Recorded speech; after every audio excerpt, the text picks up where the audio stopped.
How to use voice control on iPhone or iPad. Hi everyone, welcome back to our channel Help Deck. In this video I will guide you on how you can use your voice control on iPhone. Now keep in mind that not many people might use this feature, but it is actually useful if you have limited mobility, or maybe for people who would have difficulty in some cases, would not be able to use a phone otherwise. So what you want to do is, in order to go ahead and use voice control and then activate, you can actually command Siri to go ahead and activate it for you, or else you could just tap on the settings icon over here, and then you want to go to the option called accessibility.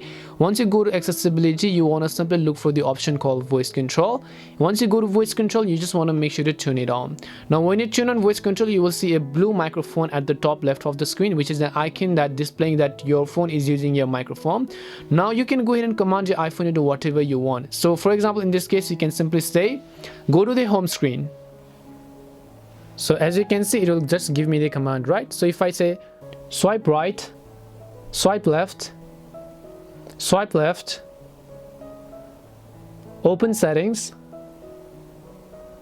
go back, go home. So as you can see, this is basically how you can use voice control if you have limited mobility on iPhone. If you want to turn this off, you can basically just go to settings and then go to accessibility and then just turn off voice control in this case.